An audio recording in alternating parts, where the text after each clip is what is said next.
Welcome to the UIUC Talkshow. Our goal with the show is to introduce you to the most interesting people with the most interesting ideas. Today we're talking to Dr. Hoffmann. Welcome. Thank you. Welcome. So we want to get started by going back to Germany. So who were you as a kid? What were you interested in? And what were you doing that led you to what you're doing now? Well, so I grew up in Cologne, which is a reasonably large city in the west, center, north to south in Germany, and I somehow always liked science. I liked playing with like an electronic set and puzzles and things of that sort, and so in school, science and math worked well for me. Physics and math were definitely my strengths. So I figured this is something I could do. I wasn't thinking whether I should do aeronautical engineering in some sense, because I also, one of my pastimes that I like to do is aviation. But then I figured out, well, in aeronautical engineering, you probably have to do a lot of defense work and what. So I figured, that's probably not my cup of tea. I'd rather do physics. And so I ended up doing physics, and I had fun ever since. So you were okay, maybe like aerospace or aeronautical engineering or maybe physics. So were you thinking through these questions, or when you were, I don't know, maybe 18 or something like that? Or I guess like what was going through your mind exactly? Because I mean, perhaps, someone who wants to do like aerospace, for instance, they're probably thinking of defense and all these things, but like, what were you thinking exactly? Well, I mean, the thing was, as I said, I like aviation. I got a pilot license, about 35 years ago or so, and so I flew for fun, and so I figured, maybe that would be nice to also do work along those lines for fun, and I didn't want to be a commercial pilot. That seemed too boring, like more like a bus driver kind of thing. But then when I looked at where the job opportunities were, there weren't really job opportunities that were just in the civilian sector. It was always more mixed, and I didn't feel comfortable with that. So then I figured, maybe more fundamental science is better suited for me, and so that was the thought process. I mean, I actually even at the time wrote very naively a couple of letters to people in companies, and asked, so is it possible if I work at your company to not work on defense projects? And one person wrote back, another one said they just told me that I should call them. They wouldn't put anything in writing. So anyway, but after some of these interactions, it became pretty clear that that was probably not the best match for me. So. Do you still fly? Yeah, I still fly. Did you own a plane or did you? No, so I'm a member of a small club here, so I rent airplanes, and it's fun.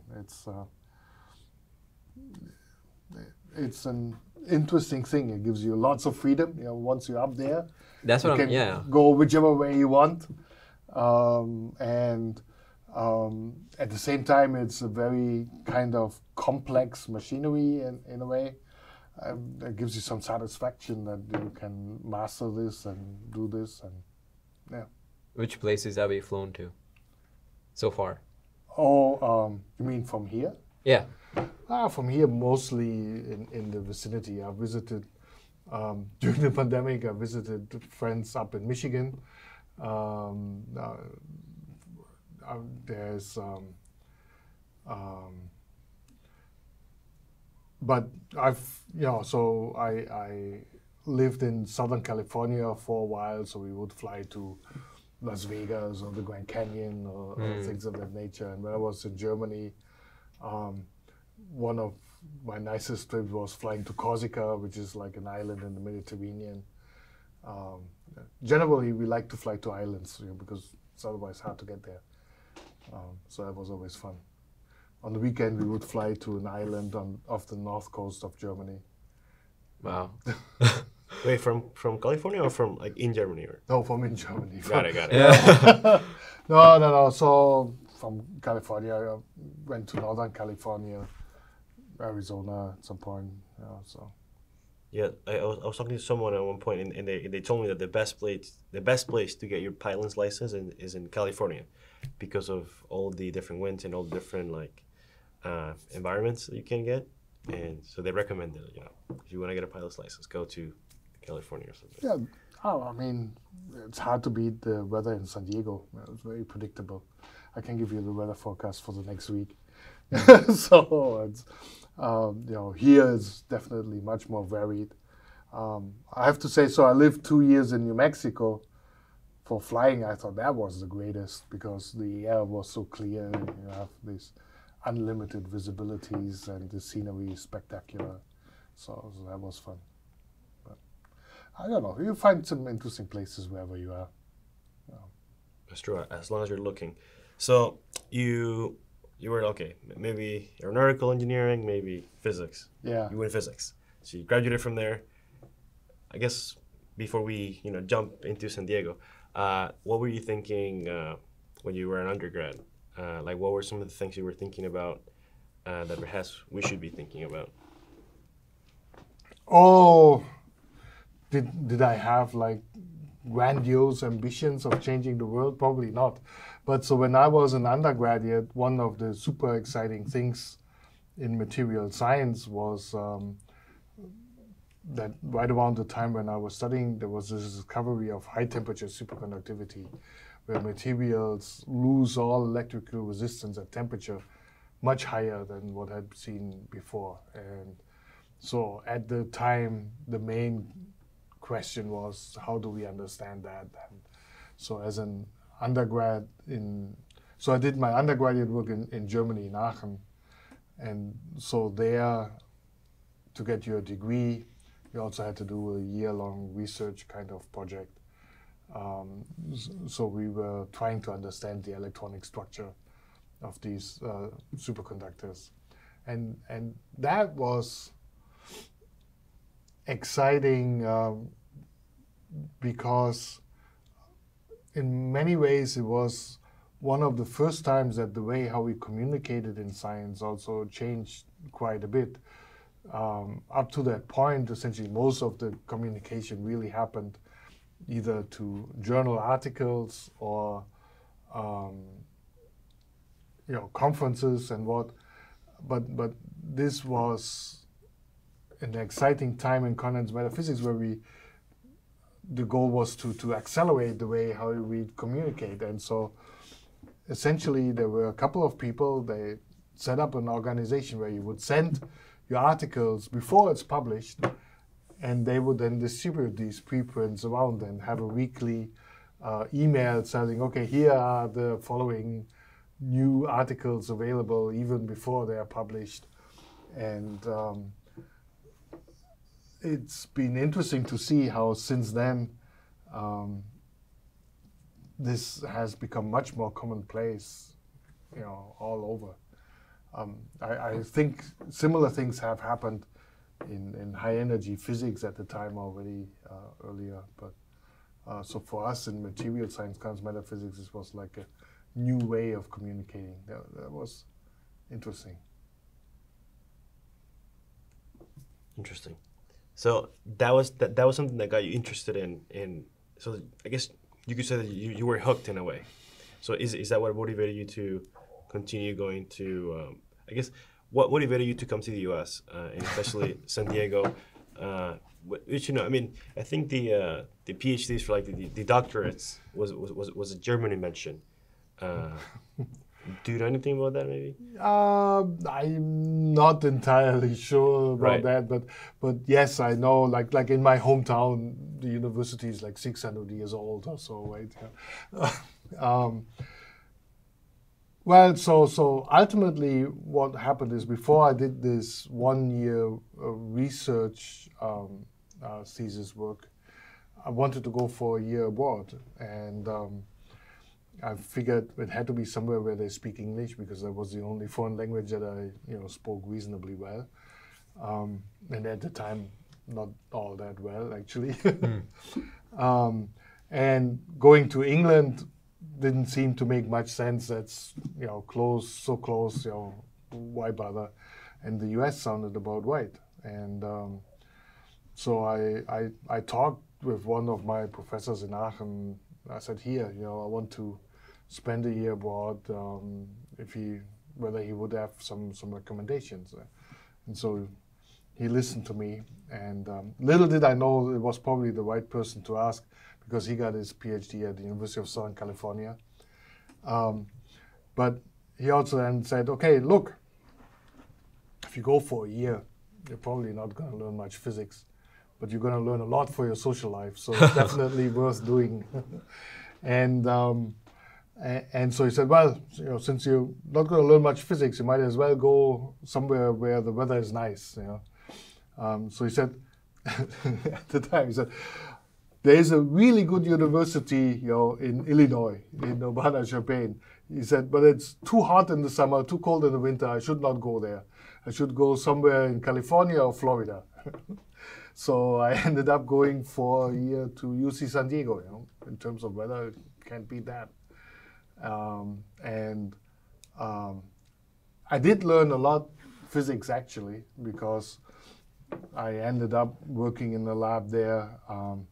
But I also did meet my wife in San Diego, so that professor from Germany certainly was correct. I learned a lot for my social life, and that's kind of what got me hooked. I said, okay, well, I might as well come back for my PhD, and so I came back to San Diego then.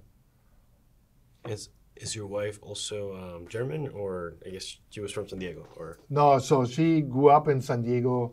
She was born in the U.S. in New Jersey, but her family is originally from Italy, so it's not German. Close. Interesting.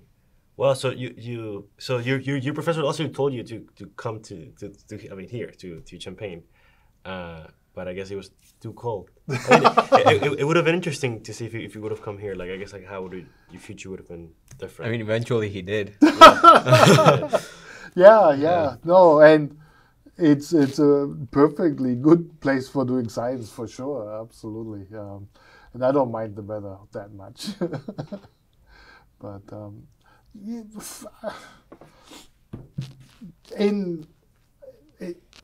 I can't say that my life was carefully planned out. There were lots of random things that happened that just happened to be good. And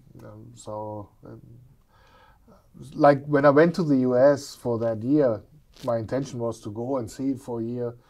And I feel, it's very interesting, but I couldn't see myself, staying there for the rest of my life or what. And so I certainly had no intention of getting stuck in the US. But hey, here I am, so. When would you say you were lucky? Lucky? Yeah. Well, so during this 1 year when I went to San Diego, I ended up working in the group, kind of like as an undergraduate visiting researcher, right? Where I ultimately did get my PhD.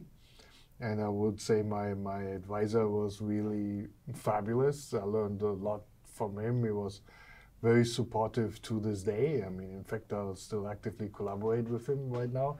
I was just there 2 weeks ago in San Diego. And throughout, I mean, I ended up in Los Alamos somewhat randomly. From there, I applied for a job at Argonne, but not with the intention of moving to Argonne, but shaking something loose in Los Alamos.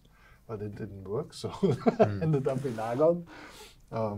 When I came here first, I wasn't so sure that would be the right move, but here I am, and I'm very happy about it. So, and often it was very random events that nudged me one way or another, and it worked out. So. Would you have done anything differently in your In retrospect? in retrospect? Not too much. Especially, as I said, it all worked out pretty well. I'm happy where I am. Right.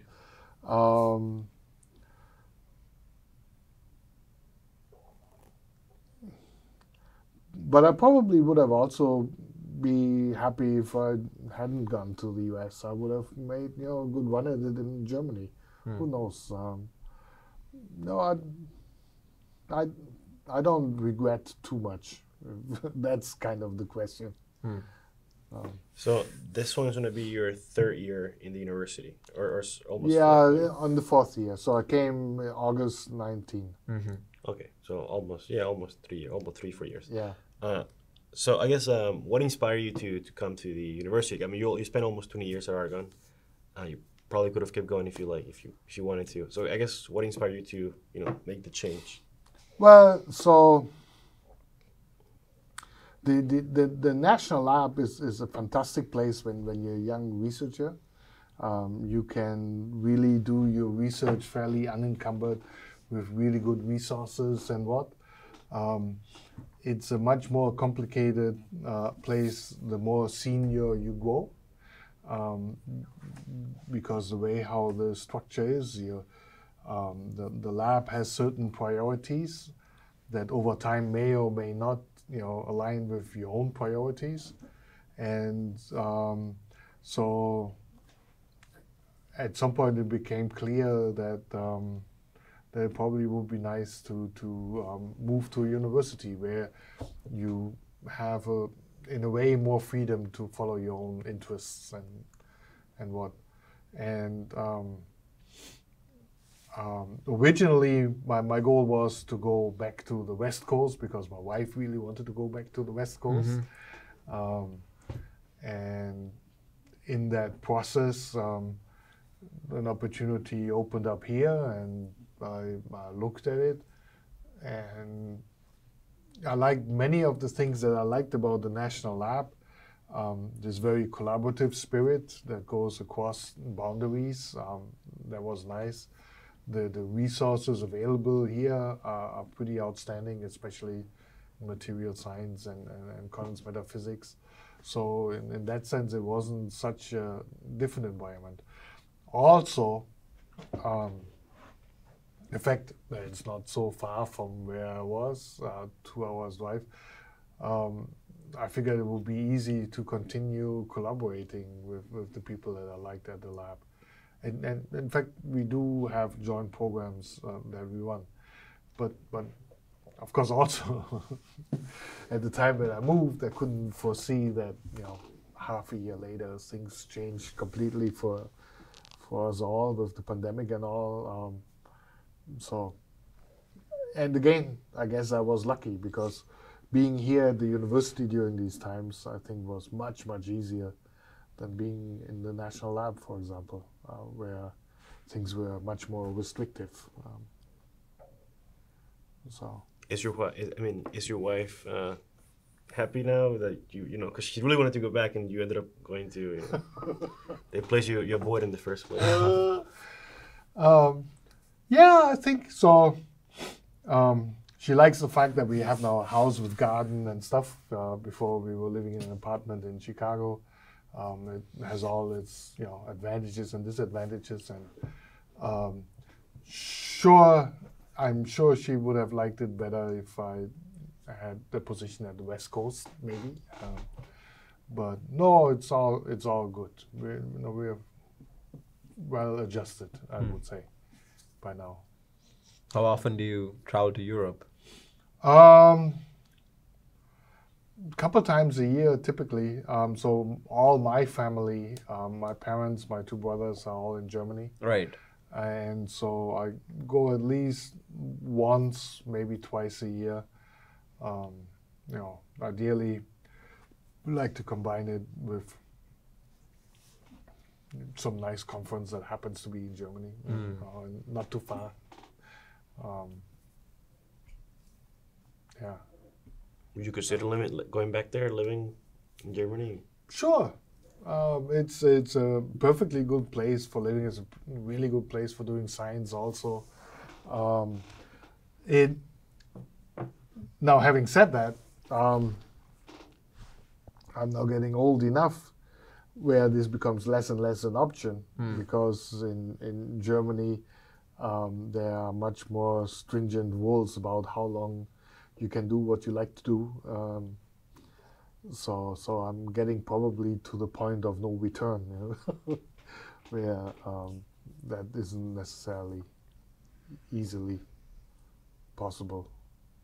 Maybe retirement home. Sure, sure. That's yeah. Who knows?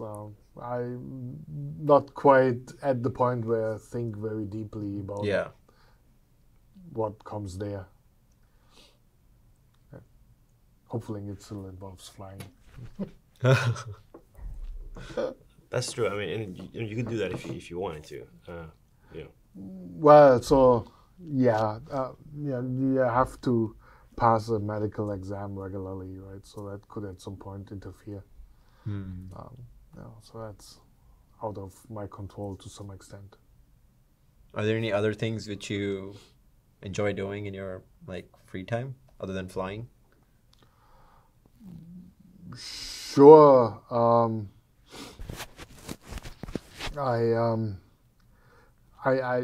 I do like traveling. I do like seeing different places.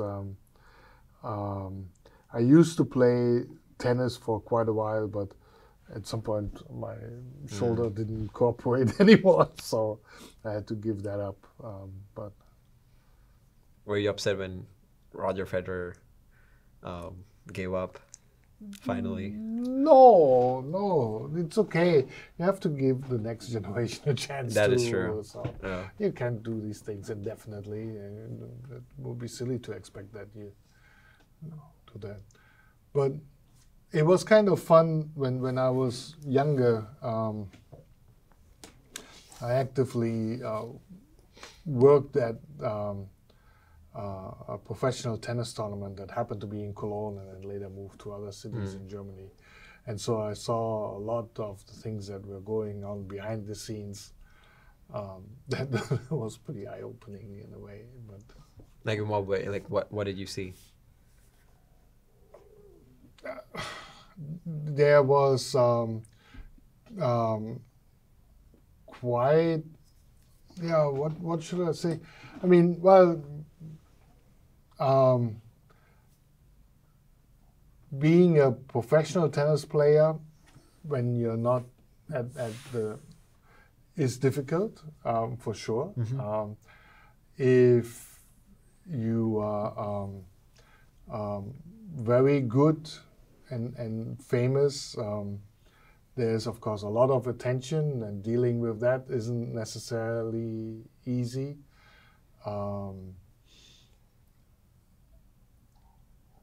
There was much more partying and other things that I didn't necessarily expect. I didn't think that would be necessarily compatible with being a professional athlete.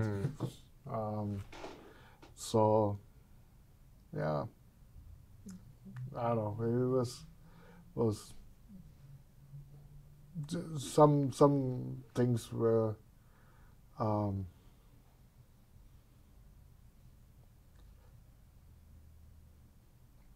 No, I'm not sure I have a good thing that I'm ready to share. Yeah, cool. So I want to ask you about kind of the things you're excited about in your science. So I want to talk about so you have a class and you talked about a very interesting thing that I found, which is spinotronics. Yeah. Which from what I understand is just basically figuring out a way to like manipulate the spin of the electron in some ways.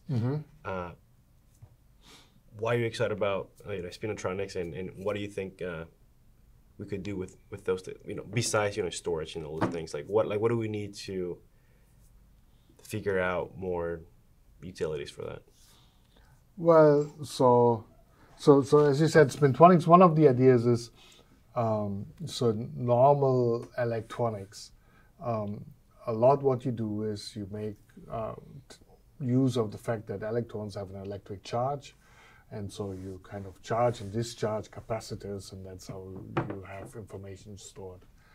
Now, at the same time, all these electrons all have a little magnetic moment associated with this. And in normal conventional electronics, you make no use of this whatsoever. And so in spintronics, the idea is now, okay, can we make additional use of the fact that these charge carriers also have magnetic moments?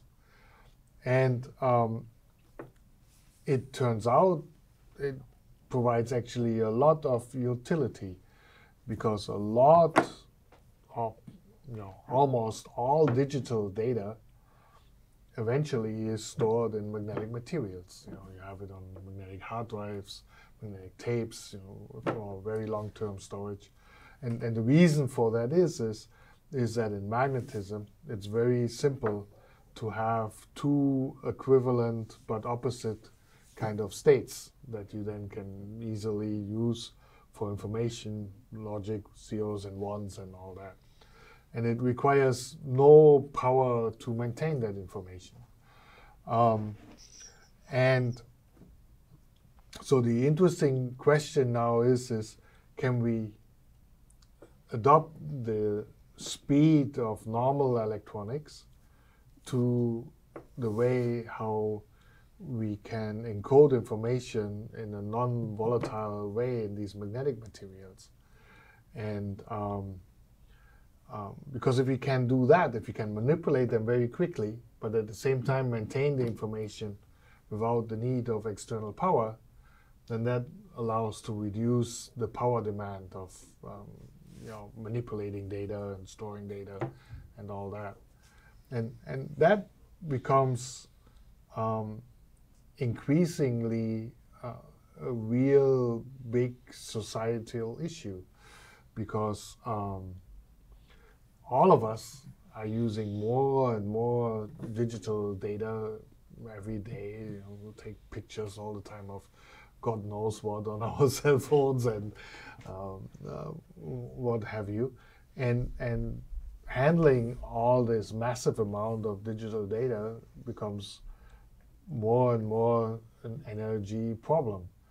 A good friend of mine pointed out to me that when he was working in the Bay Area about 5 years ago or so, he read this article in the San Jose newspaper that the energy consumption of Google is the same as the energy consumption of San Francisco. Well, that was like 5 years ago. Today, the energy consumption of Google is twice of what it was San Francisco. So the amount of energy required to handle all this data is just increasing at a rate that really ultimately is not sustainable. And right. So coming up with new ideas there, I think, is very useful. And magnetism has a lot of very interesting attributes that may provide some functionality that may help in that respect. Yeah, that's one thing I've been thinking a lot about. So for instance, let's say that you get a phone when you're 10 years old, and you have like the Google Photos thing, and they give you 15 gigabytes of free storage, for instance. But let's say you take photos and things, like by the time you're 15, you probably run out of that, and then so what? Okay, you don't do the cloud storage, and then you go to the phone. Again, the phone will have at most, say, if you get a fancy phone, you probably have about 128 gigabytes. But still, you can still run out of that, and then so what? Like, where does all this data go? And it's a massive problem, because let's say I'm 20, whatever. When I'm 80 or something, those are 60 years of data that I would like to maybe keep it, right? So I guess figuring out how to keep this data in a cheap or free way there doesn't seem to be a way for, I guess, when I look towards the future, there doesn't seem to be a way for me to, store this data for free, in a way, and figuring out ways with like magnetism and things like that would be useful, because like the current business models just do not allow you to just give free data to people. In a way, like Instagram and like all the social media where you upload things, it's free in a way, but of course that's not necessarily true. So yeah, that's a lot of things to figure out. Well, so the other thing is it's not just storing all this data, then also interacting with all of it becomes complex. And what happens is that the way how a lot of computation is done these days, it's not necessarily done in a way that the underlying systems were optimized for. I mean, original computers were really built to very precisely crunch numbers, right? Right. And do computations very precise. But now we're asking computers to do things that they weren't originally designed for, like recognize patterns in images, classifications of spoken language, and things of that nature. And so what happens now is that a lot of those tasks were done with systems that are really not optimized for the task. And so the energy consumption of that is really quite remarkably different. I mean, if you think about, if you take like one of the best supercomputers that we had at Argonne, in terms of its computational performance and memory, it's probably outperforming the human brain, but not by that much. I mean, you may argue, okay, is it like 3-4 orders of magnitude in terms of memory and computational power? But if you look at the amount of power that's required for doing the computation, there's no comparison. I mean, it's tens of megawatts for the supercomputers to operate, and for the human brain, it's tens of watts. So there's like 6 orders of magnitude difference. So nature certainly found some very efficient ways of doing some of the tasks that we ask more modern computation to do,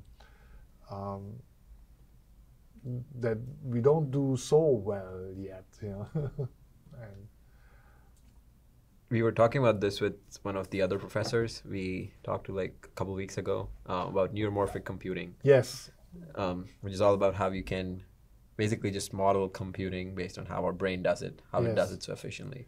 How close do you think we are to reaching that level, or what do you think the obstacles are? well, so it's very interesting. So we know to some extent that neuromorphic computation works because we can use software that is based on neuromorphic ideas and has neural network algorithms. So all this machine learning is kind of often based on that. So in some sense we are reasonably close because we lose some of these biologically inspired ideas to do very efficient, solve very efficient problems. But again, we do it at a very huge price at the moment because the way how semiconducting electronics is built, it has this very high precision where it can distinguish different states very well, but it requires a lot of energy difference between these. So if you manipulate it, you waste a lot of energy, while lots of the concepts that the human brain works, it's a little bit more not so well defined, much more analog in a way. And so that is where the challenge now becomes. Okay, can we figure out physical phenomena that we can utilize to replicate? Well, replicate is not necessarily the right word, but Mimic? to emulate, mimic maybe is the better word, to mimic some of the more natural processes. It's like, look, when I fly my airplane, I'm not flapping my wings. I have a propeller in front, so I'm not flying like a bird. Absolutely not. And I think so. The same idea is here. So, and it's not completely clear which are the important ingredients that will make things much better. So one of the things that we, for example, are thinking of is in the human brain, a lot of the information is encoded in the timing of so-called spikes that neurons send out. And so the information is how far the space, what is the frequency of these spikes. And so we can build magnetic oscillators which can also oscillate on their own, where we feed relatively little power to them, and they can have very easy synchronization to other oscillators. You can have very complex patterns that can emerge. And so with some of our collaborators, we've already shown that using the way how these oscillators interact, we can efficiently recognize speech signals, for example, and different vowel recognitions. So these are baby steps in a way. And can we build this into a much more complex system that does these classification schemes in a more efficient way? That is an interesting question, I think. The other thing that's interesting about magnetism, or what makes the human brain very complex, is that you can have interactions over very long distances, that neurons can have these connections to thousands of other neurons, and the interactions can be over very long distances.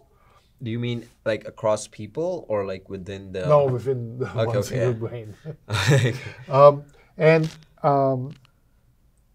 one of the interesting things in magnetism is that magnetic properties also can interact over relatively long distances. Everybody who ever played with a magnet knows that. You take a magnet and you can push things that are further away.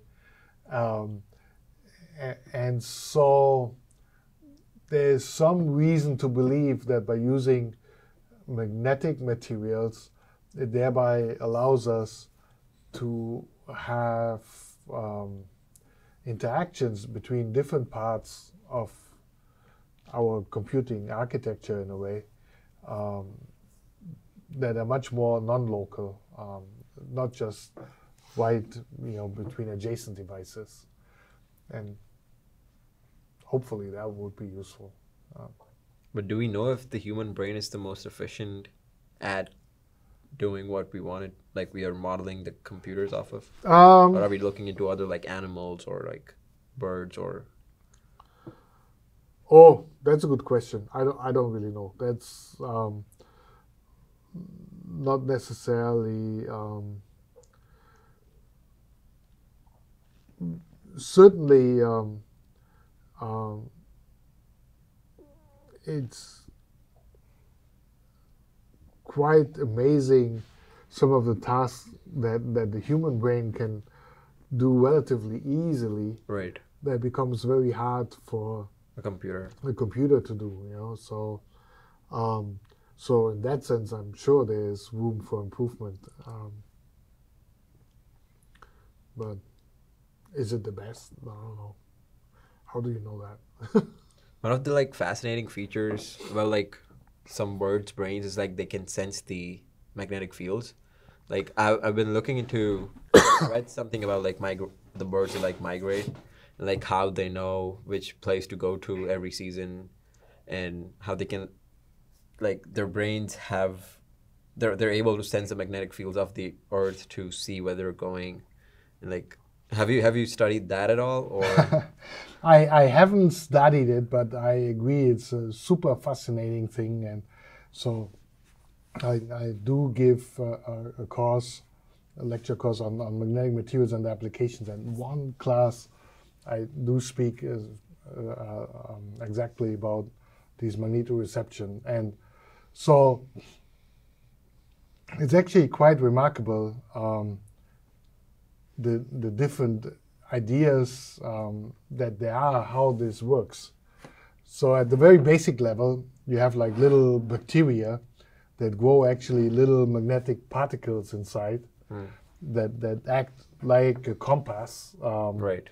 And so there it's really magnetic forces that they can detect very sensitively and reorient themselves.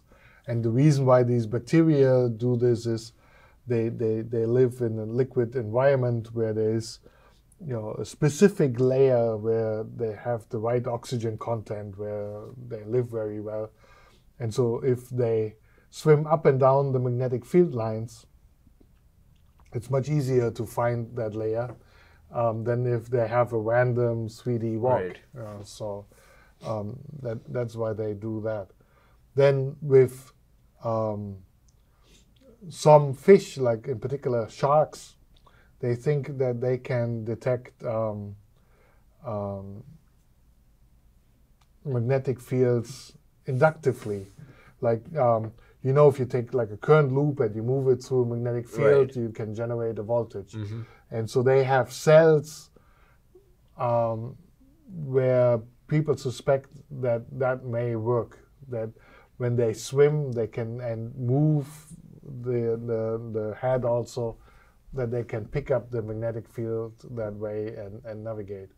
But birds is the most fascinating thing. And I mean, there are these birds that migrate all the way from the northern hemisphere, like in Alaska, to the southern hemisphere in New Zealand. Exactly. So they fly, 10 days or something like that over open water.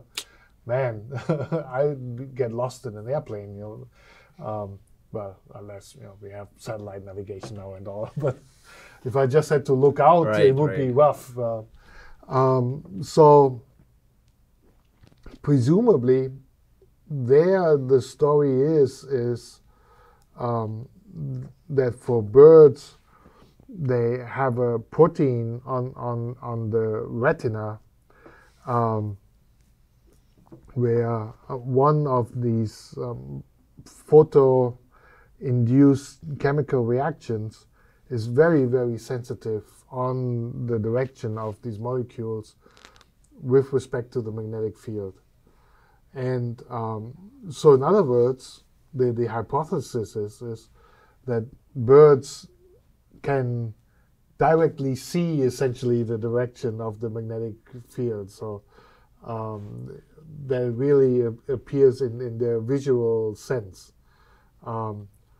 It's not totally clear if this is true. This is an idea actually that was pioneered here at the Beckman Institute. I forgot the name of who that was. It's quite a while ago actually. But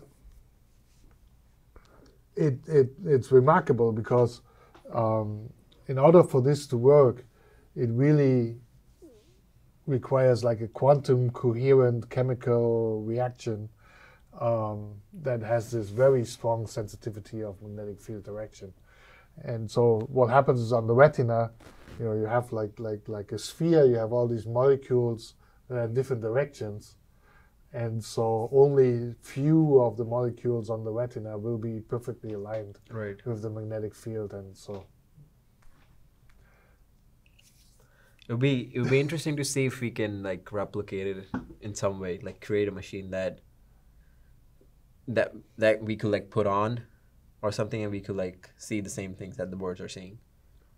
Oh, okay, but that, you can use your cell phone, right? Yeah, that is has true. Like a magnetic sensor in there, and like what I'm interested in is like because we cannot visualize magnetic fields. Like we draw them, just for visualization purposes, we like draw them as lines, as like going through, but like, what do they actually look like if the reaction happened inside your brain?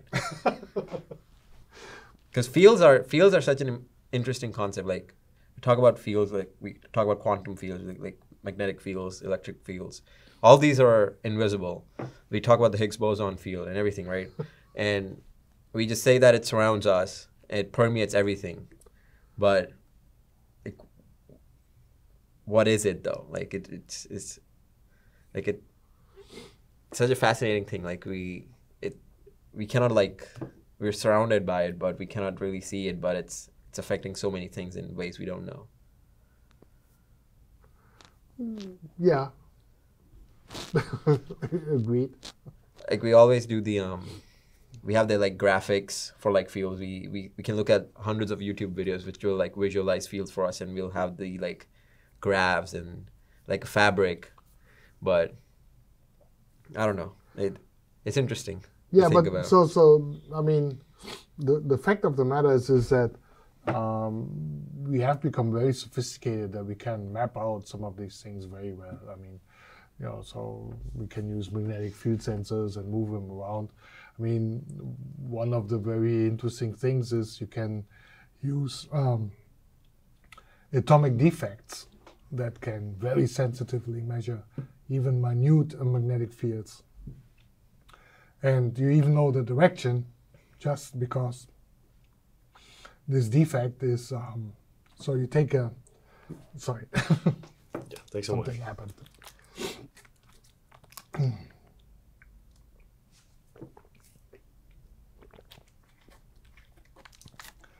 You can take a material like diamond, which is like this perfect arrangement of carbon atoms, and then you replace one of the carbon atoms with a nitrogen atom. And then what happens is this nitrogen atom likes to have a carbon vacancy next to it. And so you have this very localized 2 atomic sites kind of structure that suddenly becomes very sensitive to even small magnetic fields with a directionality that's given by the direction between the nitrogen atom and this vacancy. So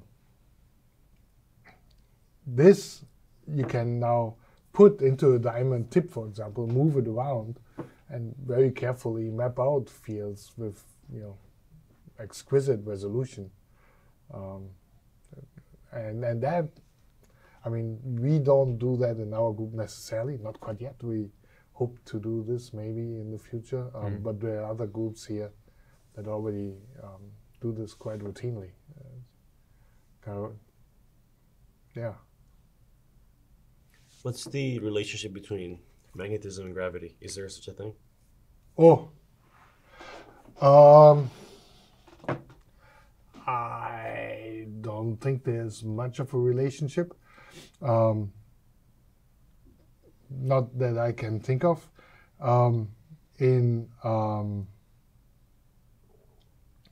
So magnetism is electrodynamics. It's related to the flow of electric currents, and then magnetic properties are intimately tied to quantum aspects of materials. So gravity is something on a much bigger scale. The closest connection I can think of is that we like to use magnetism to overcome gravity. Magnetic levitation is something that lots of people are interested in. I have in my office a little light bulb that's just levitating. That's kind of cute.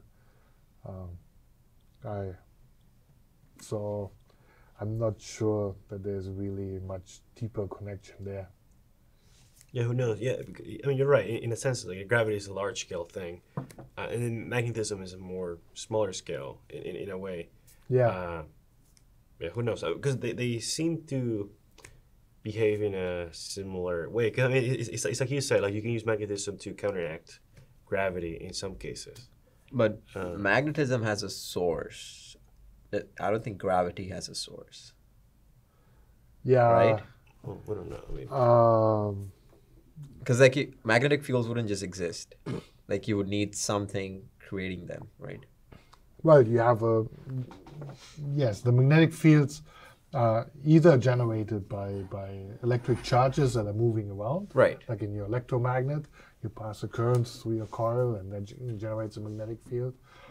Or you have it in materials where each electron has a little magnetic moment. And in specific materials, it just happens that several of the electrons kind of cooperatively all line up their magnetic moments, and then it becomes what we know as a magnetic material. Well, like if you think about gravity, we don't think of a source. We don't. well, I don't think we know how, like, fully. Yeah, we don't fully understand it either, but. I'm sure you'll find enough people in the physics department that will be happy to explain this in great detail to you. But And then another thing that is interesting is, electricity. Perhaps gravity and magnetism are not super close, but electricity and magnetism is also. I find that relationship very interesting because, at first it seems very counterintuitive. Do you think there's another thing that magnetism could be attached to, or another?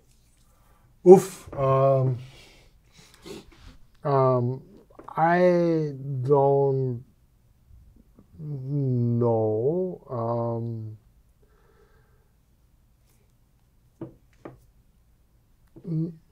Certainly, the interplay between electricity and magnetism is very, very fundamental, and so that was one of the big progresses in physical sciences to understand that connection very well. And it is actually remarkable that even in the way how we design materials now, we try to sometimes couple magnetic and so-called ferroelectric degrees of freedom together, that we think of it in very novel ways, how these interactions happen. But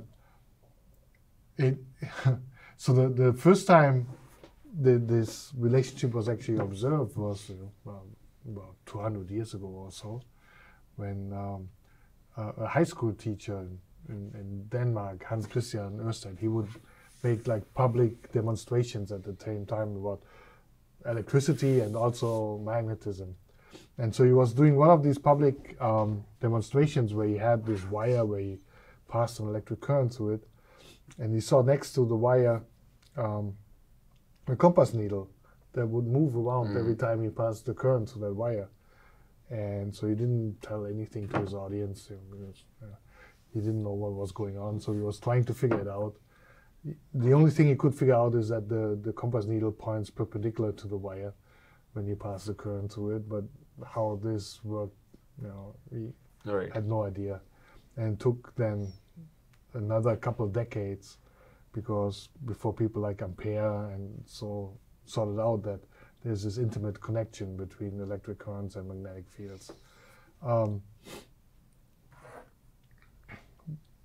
But this works also in different ways, that we can take magnetic structures inside magnetic materials and we move them around, and just by moving them around we can generate electric voltages inside the materials in some unexpected ways.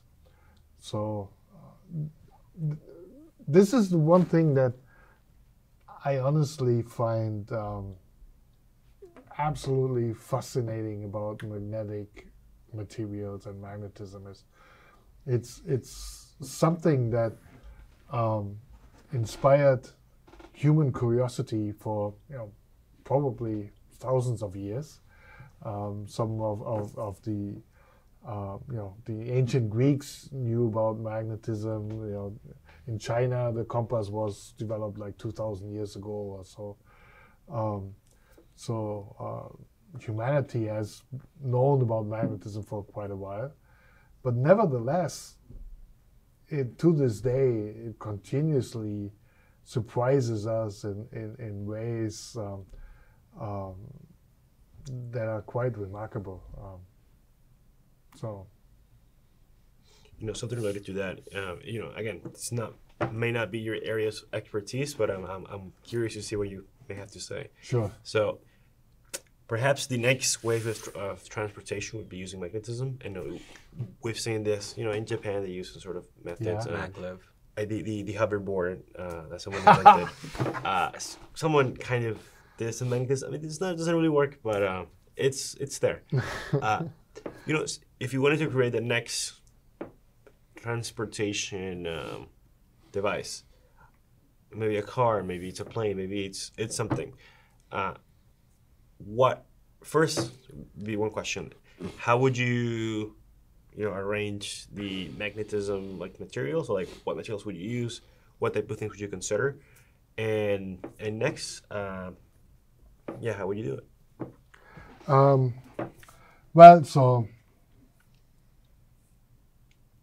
Magnetic materials are already playing a major role actually towards this end, because a lot of modern transportation is of course based on using electric motors. So if you look at the electric car and a lot of modern magnetic materials research finds direct application there, because if you can make magnetic materials that provide the same magnetic fields but are smaller and more compact, then that makes the car more efficient because it becomes lighter and so on. And that becomes, of course, even more important if you think about things like electric airplanes. So their weight penalty is even stronger, right? So that there's quite a bit of research along those lines, trying to see how can you optimize magnetic materials to provide the same magnetic field strengths at a much smaller, compact shape. And that is actually quite remarkable, because the fact that you, for example, can have like an iPod thing that you stick in your ear to listen to also is related to the fact that much more modern magnetic materials were developed that allows to miniaturize speakers much more than what it used to be.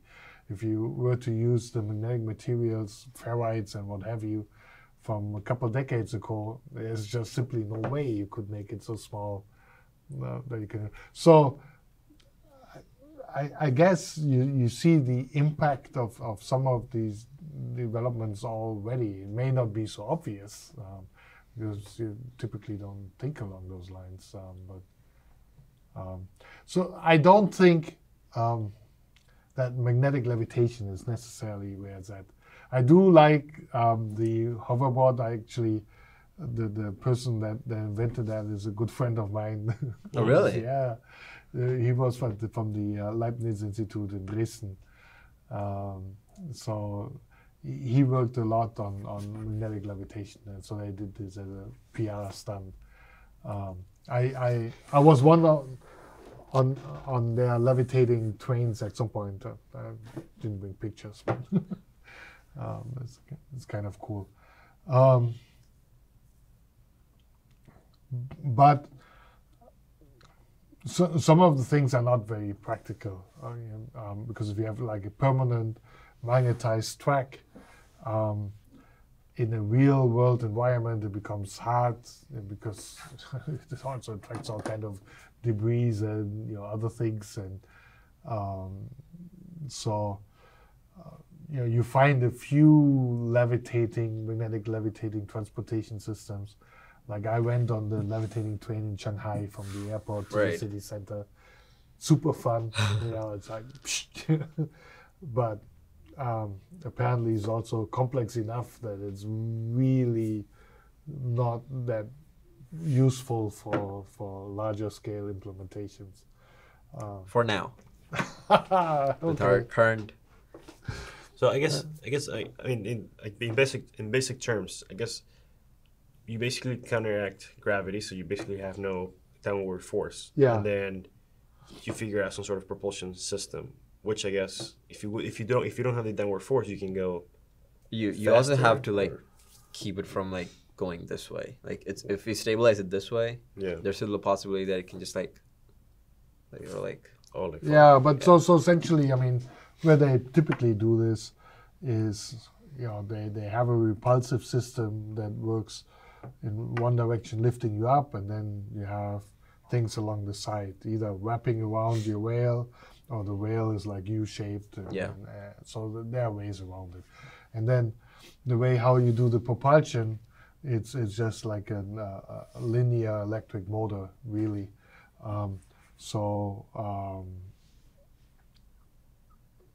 Then you just have to think about. So it's like if you put like an electric wire in the presence of a magnetic field, and you pass a current through the wire, then it wants to move inside this magnetic field, right? So now you have two possibilities. You either have these electric wires in your levitating machine, right? But then you have to provide all the electric power to this machine to generate the currents for moving it along, or you can actually have the wires in the rail and the magnetic fields, in your levitating object. So that's how they do the transfer P thing. That's my understanding, which also means that the rail then becomes very complicated. But we should build a small demonstration on campus for EOH. Oh, yeah, maybe. we could get your friend to advise. Yeah, he's retired now. But yeah, he so there they use superconductors, which is an interesting material.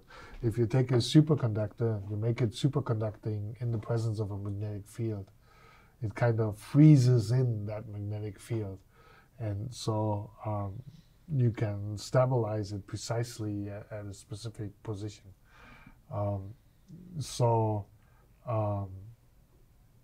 In order for his levitating objects to stay levitated, all it required was to keep the superconducting material cold. So you always had to pour in liquid nitrogen. But we talked to someone, he's trying to create, essentially using like superconductivity and all these things. He's trying to create, I guess, it's an electric jet engine type of thing. Okay. Yeah. Cool. Yeah, it's very interesting. It's kind of similar to what you were saying. Yeah. Yeah. The other thing that I find interesting about this kind of like magnetism and electricity and all these things is one question would be, what's the role of which is very important, like what's the role of the electron in like magnetism? Well, it's essential, right? Pretty much all the magnetic phenomena are due to the electrons and the magnetic moments associated of the electrons. And so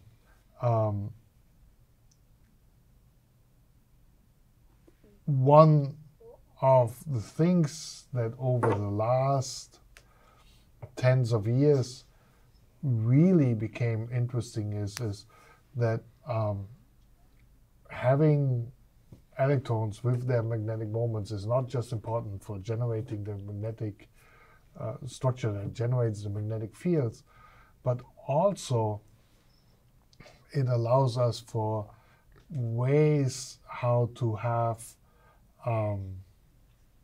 electric transport interact with magnetism in a much different way than just using an electromagnet, using the current to generate a magnetic field. There is a very complex interplay between how electrons move in materials and the magnetic properties of these materials.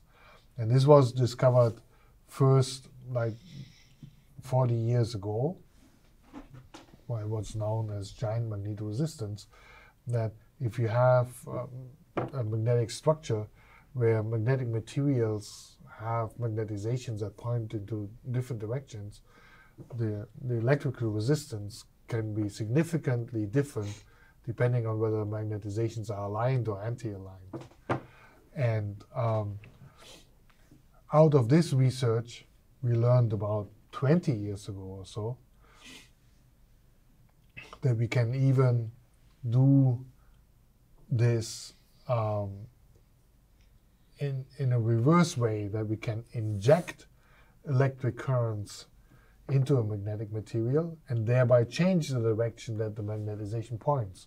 It's not by generating a magnetic field, but just by injecting electrons with a specific direction of their magnetic moments into the magnetic materials. And now we are realizing that sometimes it's not even necessary to have spin transport that happen by electrons moving around, that we can have interactions between magnetic moments that can carry spin currents and manipulate magnetizations. And it's really very fascinating at the moment, where lots of new ideas or different ideas get reconnected in new ways.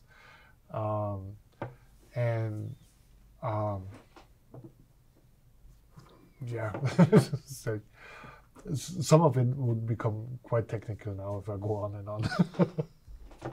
That's fine. There's no. I mean, as long as I think we've taken basic, physics and things like that, so you could probably understand it. Okay. Well, it's also one of the things that I find absolutely fascinating these days is one of the reasons why I came to UIUC is there's this materials research and engineering science center, where part of the research focuses on metallic antiferromagnets. So antiferromagnets are a special type of magnetic material where instead of all the magnetic moments being parallel in an ordinary magnetic material like iron, the magnetic moments alternate from one atom to the next, being in opposite directions.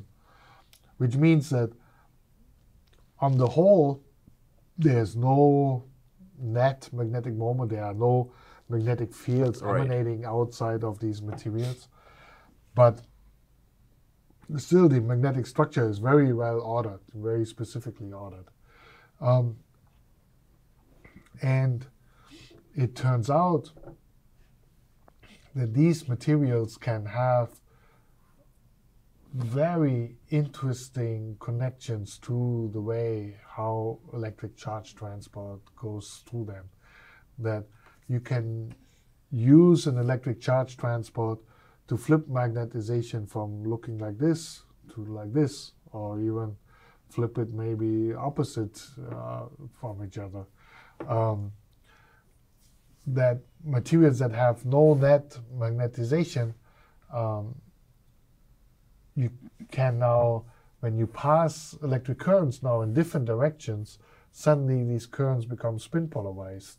With in one direction the magnetization points downwards, in the other direction orthogonal to it, maybe upwards, and it's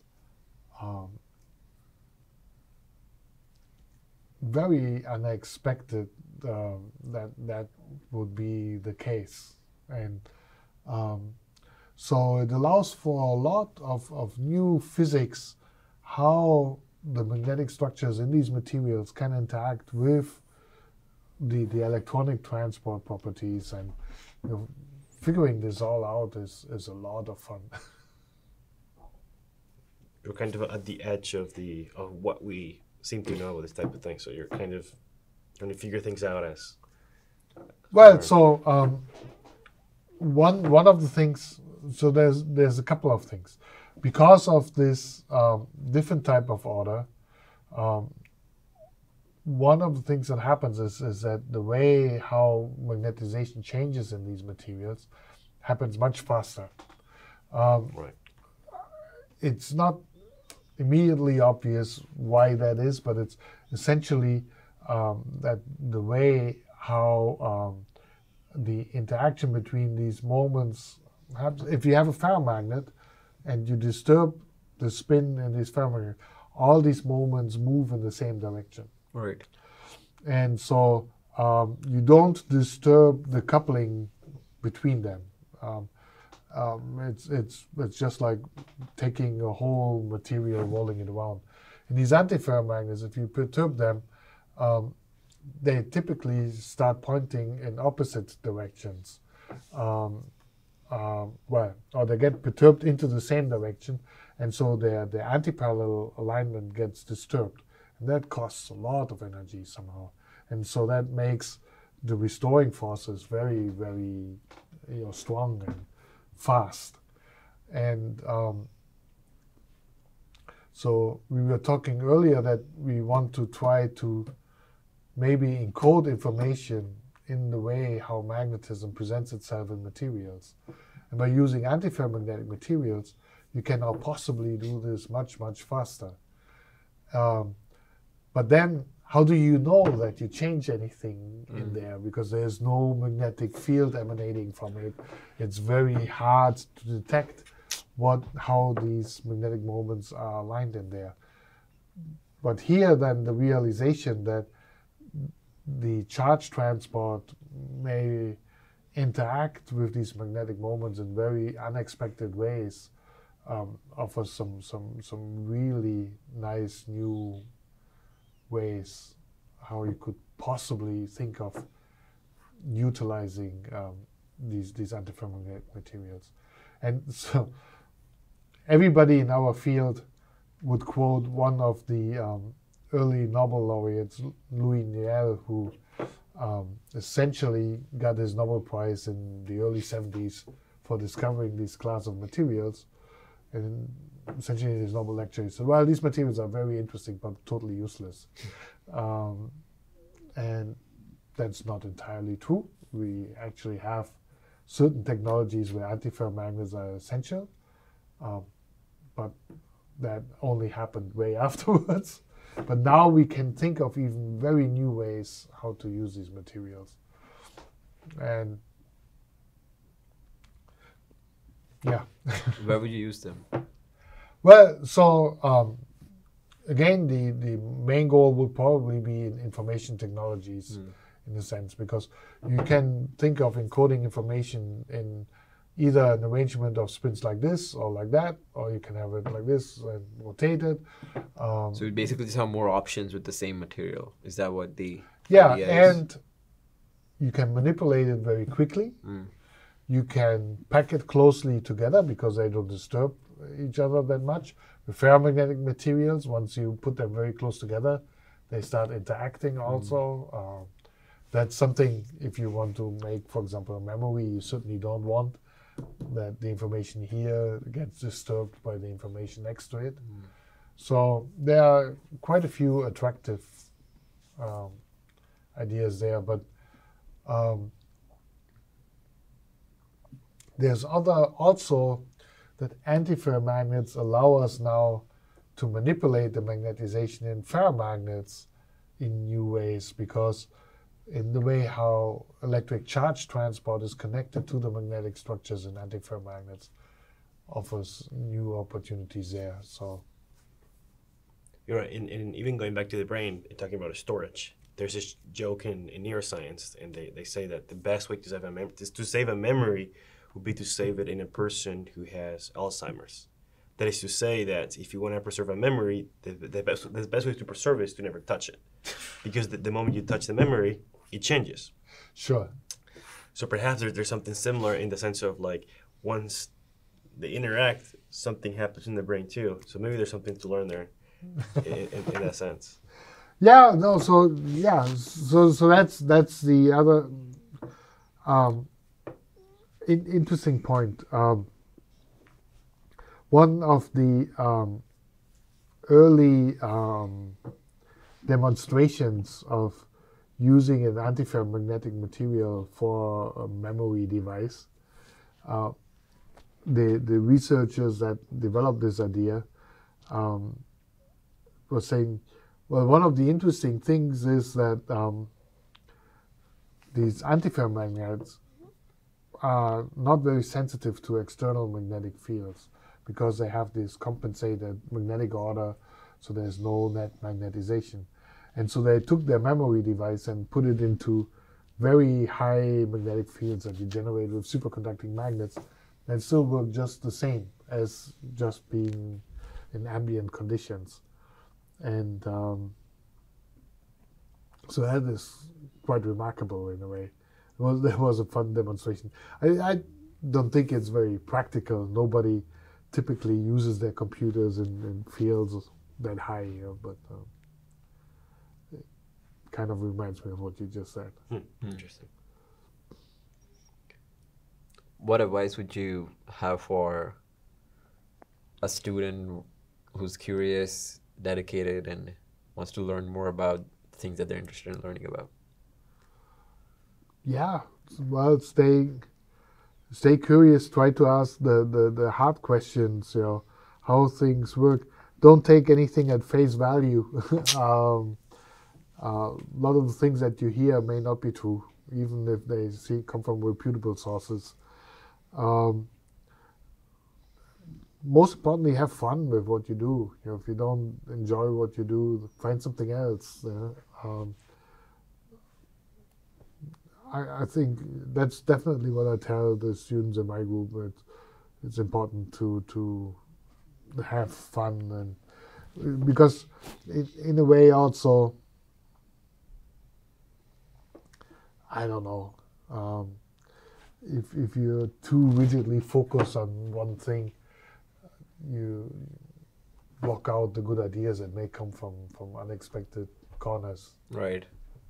What's the biggest lesson that you learned in, like, you've lived in 3 countries in like these many years, and like what's the biggest lesson that you think you have learned over these years? Keep an open mind. Surprises may surprises may come from surprising directions, right? That's why they're called surprises in the first place. You never know where your inspiration comes from, and I think that's if you have the opportunity to learn about new things, even if they're not directly related to what you're doing, go for it. It's just so fascinating to figure out how the world works, and then at some point you're able to take 2 disparate ideas, combine them in a new way, and at that moment you're like the one person that figured it out. That's the best. Right. That's true. In a way, you want to arrange your life so that the magnetic moment, it's they point in the same direction. Yeah, the right direction. Well, but maybe not. Maybe you want an antiferromagnet, so they all point, and that's even more interesting, right? Yeah. So, but yeah,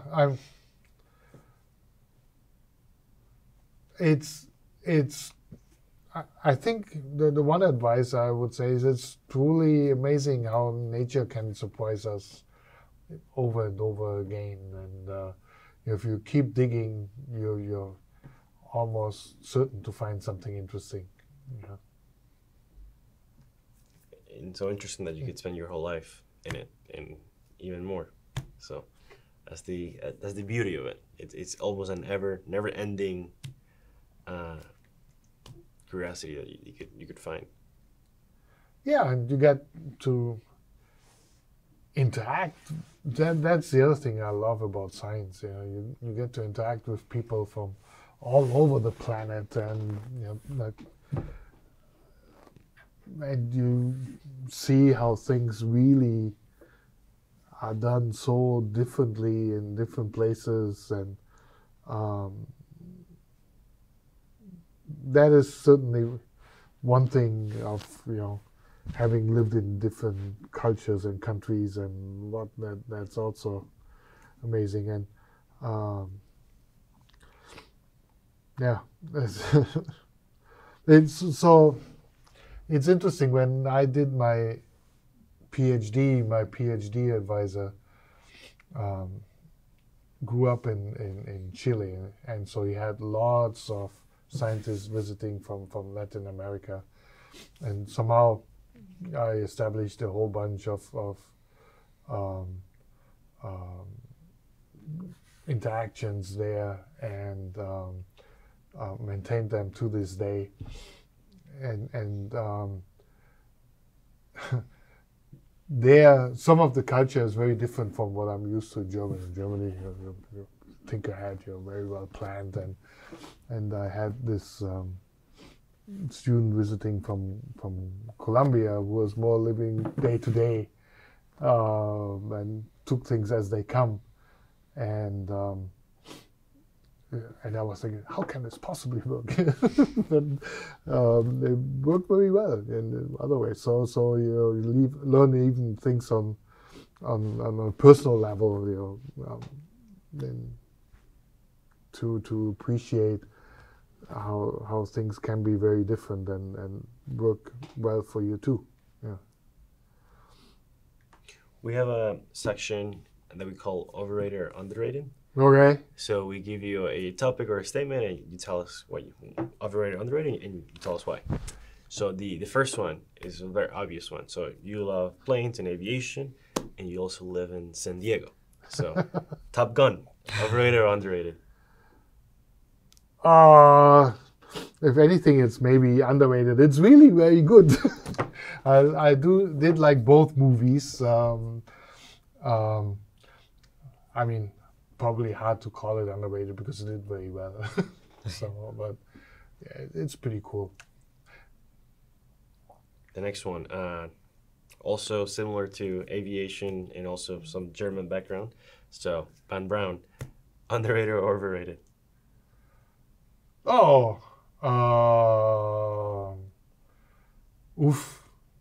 that's a hard one. Overrated, underrated. I don't think you can really overrate it. He certainly had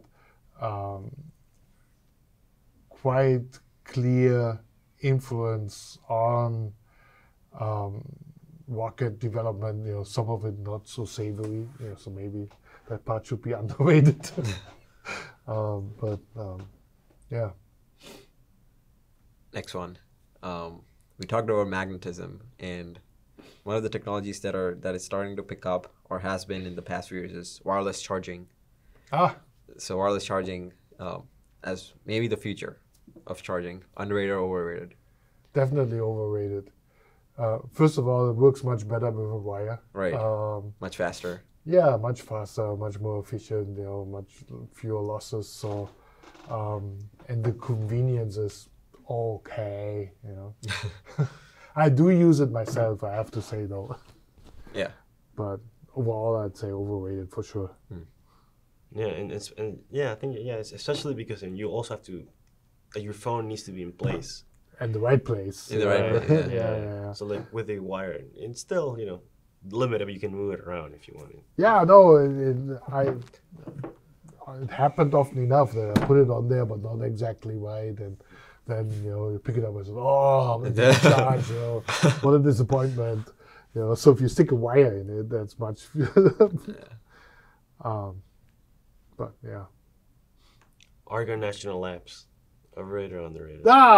Underrated for sure. It's a nice place. They do lots of good science, and not too many people know about it. So definitely underrated. So would you still, if you were starting your career over again, would you still go to Argonne and spend 20 years there? Sure. I mean,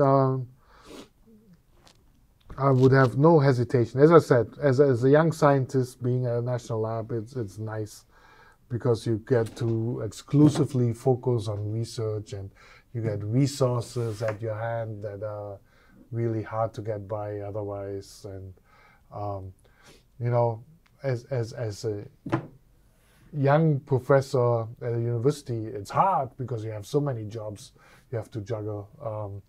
You know, besides research, you teach and have to get the money for doing your research and all. And so, no, as an early career scientist, it's a superb place. As we discussed, you know, earlier, as a more senior one, it may be more complicated. That's fair. That's fair. Yeah, it could be an interesting approach. Yeah, starting at a national lab like Argonne, if you want to do science, and then once you get some experience, you can easily switch over to like universities. Yeah. Yeah. I thought that was a good idea. Right. Last one. Oh, hey. Maxwell. Maxwell. Yeah. Underrated or overrated? I don't know how you could possibly overrate it. Yeah. Maxwell is super It's important, true. you know. Otherwise, we wouldn't sit here in the light, is true. and well, yeah, we would probably sit here. The Maxwell, light would be there Gauss. no matter what. But no, he definitely laid a great foundation for lots of things. And yes, when you do magnetism, you can't avoid Maxwell equations. So. Very true. They show up everywhere. Yeah, yeah, even on T-shirts sometimes. Yeah. Those are funny. Yeah. Cool. All right. Thank you so much for coming and talking to us and sharing everything you've learned. Sure. Thank you. It was fun. I'm glad you liked it. And thank you for watching. I hope you enjoy learning more about magnetism, neuromorphic computing, just magnetic fields, and just the fascinating concepts such as magnetic moments, and like how the research that's happening today, like it may seem obscure or something that you may not hear very often, but how it's shaping the future, and how people are already using all these technologies and like these fundamental theories of like electromagnetism and creating things that we would never understand, but they're helping us in so many ways. We talked about data storage, which is a problem that many of us face, and like there's not really a good solution to it. Like the data is just gonna keep increasing, and like Professor Hoffmann mentioned, if we are able to crack the code, we might be able to do it much more efficiently, much more sustainably, and that's a future that gets us excited. And I'm sure there are many people out there who want to contribute and being a part of that future and taking the next big leap and pushing that frontier a little forward. So we would like to thank you for all the work that you've done and for inspiring other students like us in learning about these concepts and just trying to do something out of it. So thank you so much. Cool. Thank you. Stay curious. This is the UIUC Talk Show, and we'll see you next time. Thank you.